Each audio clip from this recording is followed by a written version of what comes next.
Bonjour les amis, bonjour chez vous et bienvenue sur notre chaîne. Bonjour Atlanta. Alors, on est encore venu chez vous. On vous aime d'abord, on vous aime beaucoup. Et puis, merci pour les commentaires que vous avez postés dernièrement. Maintenant là, on est venu pour vous donner quelques principes pour ceux ou celles qui veulent s'engager dans la vie des mariages. Ils doivent savoir que la vie n'est pas du tout facile et c'est pas du gâteau. Et on a encore à donner le compte rendu de ce qui s'est passé dernièrement avec le couple.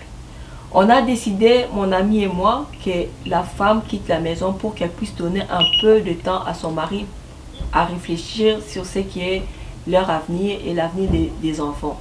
Et sur ces points, on a essayé d'agir comme on agit toujours en Afrique, pas comme ici dans notre continent américain ici. On a préféré que la femme aille chez son oncle et l'homme reste à la maison.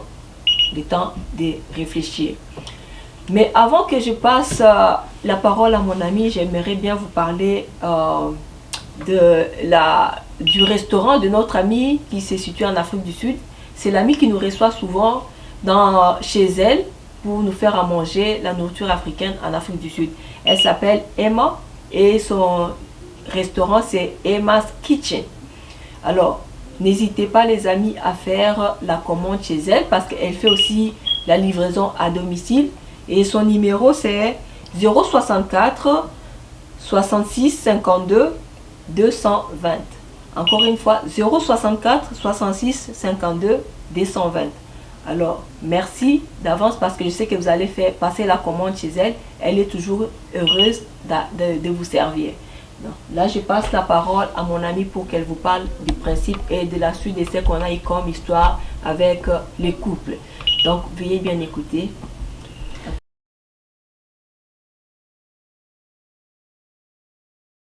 Merci Geneviève, merci à vous aussi. Soyez les bienvenus sur notre chaîne, s'il vous plaît. Aimez, partagez et aussi abonnez-vous. Je voulais compléter pour les informations que nous venons de donner pour Emma's Kitchen.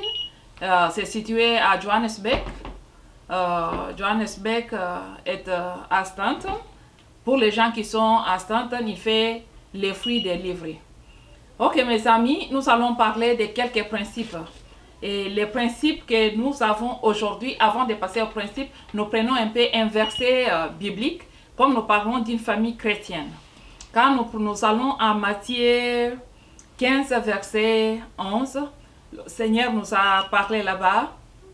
Il nous a dit, ce qui entre dans nos bouches ne tue pas, mais plutôt ce qui sort de nos bouches. Ça fait partie du premier principe. Il faut réfléchir avant de parler. Parce que notre façon de parler peut tuer. Notre façon, les histoires qui sortent de nos bouches peuvent détruire. C'est-à-dire qu'il faut toujours réfléchir parce que ce qui sort de nos bouches donne l'identité à notre personne. Et aussi, je voulais vous demander, avant de vous engager dans la vie des mariages, il faut d'abord briser le mariage avec vos téléphones. Il y a beaucoup de gens qui sont mariés avec les téléphones. Même les mariés, les gens qui sont dans des couples, mais mariés avec les téléphones, c'est ce qu'il faut vraiment éviter. On ne demande pas aux gens de ne pas utiliser les téléphones, mais il faut limiter le temps. Même si vous faites le business, il faut toujours être discipliné. Il faut avoir de l'ordre. Ce n'est pas être au téléphone du matin au soir. Tu es un homme marié ou une femme mariée. Mais tu es au téléphone à tout moment. Même aux toilettes. Toi, tu as toujours les amis qui t'appellent. Il y a toujours les gens qui veulent acheter de tes produits. Il y a toujours les gens qui veulent discuter avec toi sur le business. Mais ce n'est pas ça. Ce n'est pas ça. Réussir sa vie, c'est aussi causer avec ses enfants, causer avec son conjoint ou sa conjointe. Connaître aussi qu'est-ce que ma femme pense, qu'est-ce que ma femme veut, qu'est-ce que mon mari veut que je fasse dans la vie. Il faut savoir que ton conjoint ou ta conjointe a besoin de toi. Donc, il faut briser le mariage avec le téléphone avant de vous engager dans une vie de mariage avec les humains. Et aussi, je vais vous demander, avant de vous engager, il faut travailler sur vous-même. travailler sur votre caractère. Si tu connais que tu as beaucoup de problèmes en toi, si tu sais que tu as beaucoup encaissé de douleurs, tu te sens que tu es une personne qu'on n'aime pas, je te conseille de travailler sur toi-même. Certaines personnes se posent des questions. Oh, comment je vais travailler sur moi-même? C'est simple. Ça signifie que si on ne t'avait pas aimé, commence par t'aimer toi-même. Si tu as le miroir, par exemple, dans ta maison, prends ton miroir ou reste devant ton miroir et prononce ces paroles au moins 3 fois chaque jour. Je m'aime, je suis vraiment belle ou je suis très beau. Chaque jour, tu verras que plus tu prononces des bonnes paroles sur toi-même, plus tu commences à changer même ta façon de réfléchir, même ta façon de penser. Il faut être heureux avant de vous engager dans la vie du mariage. Parce que le mariage en soi ne rend pas heureux. C'est toi la personne là, travaille sur toi. Parce que si tu es malheureuse avant de vous engager, ça signifie que tu risques de rendre celui qui était heureux malheureux, comme toi. Donc, travaille d'abord sur toi-même. Commence à te dire, je suis heureux, je suis capable de faire ceci. Il faut commencer à changer votre façon de penser. Si tu as des pensées négatives, il faut les enlever. Commencer à avoir des pensées positives. Par exemple, il y a les gens qui veulent se marier. Et au même moment, toi, tu veux te marier et tu commences à penser au divorce. Il faut enlever ces pensées de divorce-là. Nous sommes le reflet de nos pensées. Si tu as toujours en tête que bon, on va se marier, mais on ne sait jamais, un jour on peut divorcer, tu finiras par divorcer. Il faut juste être positive. Il faut être une personne positive, j'insiste. Il faut juste dire que bon, moi je vais me marier, je sais que nous allons réussir la vie. C'est sûr qu'il y a les hauts et les bas, mais vous ne faut pas être focus sur ce qui est négatif. Mais il faut être focus sur ce qui est positif. Parce que tu veux que ta vie aille de l'avant. Parce que tu veux progresser. Et aussi, ce que je voulais encore ajouter, c'est vous dire que il faut toujours savoir, il faut toujours mettre dans vos têtes que vous êtes l'unique responsable de votre vie. Ton père, ta mère, tes amis, tes frères et sœurs ne sont pas des responsables de ta vie. Donc c'est toi-même qui dois donner le sens à ta vie. Et comment donner le sens à ta vie? C'est juste ta façon de penser. Donc il faut éviter de mauvaises pensées. Commencer à penser correctement. Commencer à penser normalement. Et soyez focus sur ce que vous voulez parce que vous êtes capable toujours de progresser, toujours de gagner, toujours d'aller de l'avant. Et aussi, s'il arrivait que vous êtes déjà engagé et vous vous sentez ou vous vous retrouvez que toi et la personne qui est en face de toi, vous n'avez pas de même direction de vie, il faut mettre un stop. Et chaque personne peut prendre sa direction. Ce n'est pas la fin du monde. Il faut avoir le courage de le faire. Il faut être préparé. Parce que c'est ça la vie. Et puis, la vie du mariage, on l'amène toujours sur un papier propre. Il n'y a pas de brouillon. C'est-à-dire, si tu fais des bêtises, des erreurs, il faut savoir que tu as gâté, tu as abîmé. Donc, il faut toujours donner de toi-même. Il faut toujours faire l'effort. Il faut être quelqu'un ou quelqu'un de bonne attitude. Il faut être une personne capable à patienter. Il faut être une personne qui peut accepter de s'humilier pour protéger son foyer.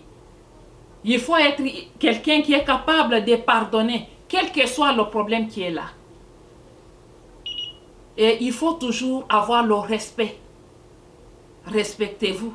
Tu respectes ta femme aussi te respecte. Il faut être en mesure de donner le vrai amour.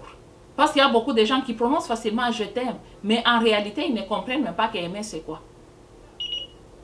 Aimer c'est pardonner, aimer c'est s'humilier, aimer c'est patienter. Aimer, c'est aider. Donc, si vous sentez que dans tout ce que nous avons cité ici, toi, tu n'es pas là-bas, ça signifie que il ne faut pas t'engager. Il faut d'abord travailler sur toi-même. Travailler sur toi-même pour voir ce qu'il faut faire. Et aussi, quand une personne veut entrer dans la vie du mariage, juste vous venez de croiser un monsieur ou une demoiselle, ne soyez pas pressés à passer à l'intimité. On ne fait pas ça. Vous cherchez à se faire enceinter en pensant que vous allez garder le monsieur. Non, ça ne se fait pas. Même si vous avez 100 enfants. Si le monsieur ou la dame trouve que ça ne va pas, il va mettre un stop. Et là, vous allez faire souffrir les innocents. Donc, il faut prendre soin de vous-même. Il faut toujours être prudent. Il faut faire un bon choix. Parce que les choix que nous sommes en train de faire déterminent notre avenir. Il ne faut pas choisir par pitié parce que telle personne m'avait aidé. Il ne faut pas choisir parce que telle personne a fait ceci, cela pour moi dans la vie. Mais il faut choisir une personne que tu trouves que cette personne me va très bien. Cette personne, ensemble, nous pouvons évoluer. C'est ce que j'avais à vous dire. Et en plus de ça, nous avons un briefing que je voulais vous faire. Mon ami venait juste de vous expliquer pour le couple que nous sommes en train de suivre. La femme est bien sûr déjà chez son oncle. Et le monsieur m'étonne. Le monsieur m'étonne réellement. Bon, je ne sais pas s'il y a les Ivoiriens là-bas.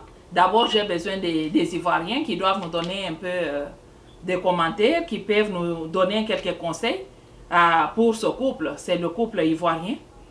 Le monsieur est venu, il m'a appelé au téléphone, je voulais te parler.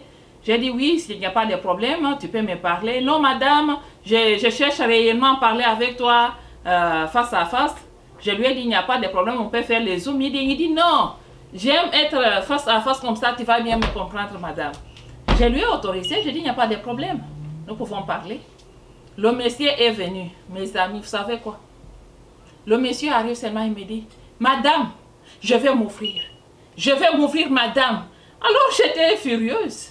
Je regardais le monsieur dans les yeux. Je lui dis, qu'est-ce qui ne va pas? Madame, je vais m'ouvrir. J'ai dit, oui, ouvre-toi. Aidez-moi à faire partir la Sainte Vierge Marie.